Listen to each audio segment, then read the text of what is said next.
yàllaaw bil Mustafa sindidi yàllaahu wa bi xalilika xar baaxuk fanweer ak ñett ci téere Minahul Miskiya fil xawaarixil makkiya. Cheikh Mahamadou Lamine Diop radiyallahu taala anhu nee na Sëriñ Tuubaa mas na leen a wax ci atum bam sachin ne leen bisub àjjuma de ñëw na ci man tàgguma ne ma bul seqeeti benn jéego ci loo xam ne ak yàqu la ndax maa ngi dem te dinaa yóbbaale mboolem luy yàqu-yàqu yi. kon day mel ne bisub àjjuma bi da koy xamal ne ko yow Cheikhul Khadim xamal ne set nga ci mboolem yàqu-yàqu yi.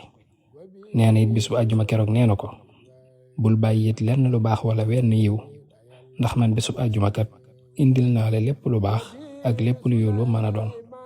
alhamdulillahi allazi hadana li haza wa ma kunna linahtadiya lawla an hadana allah. kon foofu la téereb Minahul Miskiya fil xawaarixil makkiya yam. ñuy ñaan yàlla sunu borom mu yokk ci sunu pas-pas ak sunu jofeel ci sëriñ bi te sunu lépp di sëriñ bi ba duñu gis lenn lu dul moom. yàlla na yàlla fay aji bind ji di Cheikh Mahamadou Lamine Diop te defal ko tawféex ak yërmande ak xéewal fa mu nekk ci baaxu sëriñ bi.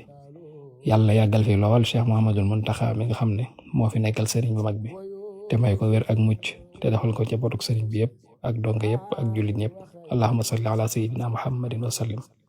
وكمل كل ما ننهو ونقصد وابلنا كل ما نختار يلا